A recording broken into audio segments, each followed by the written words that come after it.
This channel does not promote any violent, harmful, or illegal activities. All content provided by this channel is meant for an educational purpose only. কড়া নজরদারি, দিনরাত টহল, সীমান্তে জঙ্গি কার্যকলাপ রুখতে তৎপর বিএসএফ। কিন্তু জঙ্গি এবং চোরাচালানকারীদের ফোন ট্র্যাক করতে গিয়ে সমস্যায় পড়তে হচ্ছে, কারণ ভারতের সীমান্তে বসে বাংলাদেশের সিম ব্যবহার করা হচ্ছে। মুর্শিদাবাদ বাংলাদেশ সীমান্তে এই বাংলাদেশের সিম কার্ড ব্যবহারই এখন মাথা ব্যথার কারণ গোয়েন্দাদের। ভারত বাংলাদেশ সীমান্তে মুর্শিদাবাদ জেলায় রয়েছে ১২৫ কিলোমিটারের সীমানা। তার মধ্যে কোথাও জলপথ, কোথাও রয়েছে মেঠোপথ। মেঠোপথে অনেক জায়গায় কাঁটা তার নেই। স্থানীয় বাসিন্দাদের অভিযোগ, কাঁটা তার না থাকার সুযোগ নেওয়ার চেষ্টা করে অনুপ্রবেশকারীরা। এর পাশাপাশি গোয়েন্দাদের চিন্তা বাড়িয়েছে সীমান্তে বাংলাদেশের সিম কার্ড ব্যবহার, যার জেরে চোরাচালানকারীদের ফোন ট্র্যাক করা সম্ভব হচ্ছে না।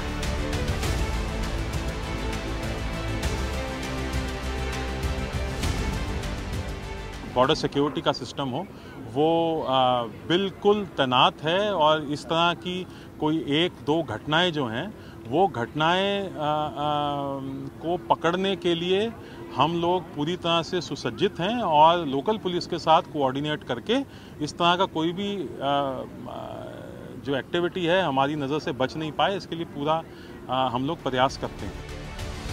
মুর্শিদাবাদের জলঙ্গি সহ বিস্তীর্ণ এলাকায় কাঁটা তার নেই। সীমান্ত লাগোয়া চরবদনা, উদয়নারায়ণপুর সহ যেসব গ্রাম রয়েছে সেসব এলাকায় অনায়াসে বাংলাদেশের সিম কার্ড পাওয়া যায় বলে স্থানীয় বাসিন্দারা জানাচ্ছেন। বাংলাদেশের ফোনের টাওয়ারও ধরে, ফলে সীমান্ত এলাকায় বাংলাদেশের সিম কার্ড ব্যবহার করতে অসুবিধে হয় না। সীমান্তে অনেকেই বাংলাদেশের সিম কার্ড ব্যবহার করেন। অভিযোগ, বাংলাদেশের চোরাচালানকারীরা সীমান্তে অনেককে সেই সিম ব্যবহারে বাধ্যও করে, ফলে আতঙ্কে থাকে সীমান্ত লাগোয়া গ্রামগুলির বাসিন্দারাও। এলাকার বাসিন্দারা জানিয়েছেন, এই এলাকায় অনেকে আছেন যারা বাংলাদেশের সিম কার্ড ব্যবহার করেন। তার মধ্যে যারাই থাকুন না কেন, দেশের নিরাপত্তার জন্য তাদের প্রত্যেককে খুঁজে বের করতে হবে এবং সিম যেগুলো পাওয়া যাচ্ছে না সেগুলো তাহলে নিশ্চয়ই, যদি আমাদের কাছে নাম্বার থাকে তাহলে সেগুলোকে ব্লক করা যায় কিনা সরকারিভাবে।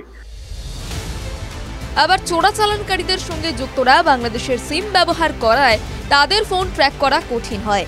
সাইবার ক্রাইম এবং গোয়েন্দা সংস্থা বলছে, ভারতীয় বিভিন্ন কোম্পানির সিম ট্র্যাক করার ক্ষেত্রে যে ড্যাশবোর্ড রয়েছে সেখানে বাংলাদেশের সিম ট্র্যাক করার সেই ড্যাশবোর্ড নেই। বিশ্বস্ত সূত্রের খবর, বাংলাদেশের প্রায় 50টি সিম কার্ড চালু রয়েছে মুর্শিদাবাদে। এক সাইবার আধিকারিক জানান, ভারতের যেসব কোম্পানির সিম কার্ড রয়েছে সেগুলি ট্র্যাক করার জন্য আমাদের কাছে যে ড্যাশবোর্ড রয়েছে সেগুলি অন্য কোনো দেশের সিম কার্ড ট্র্যাক করা সহজে সম্ভব হয় না।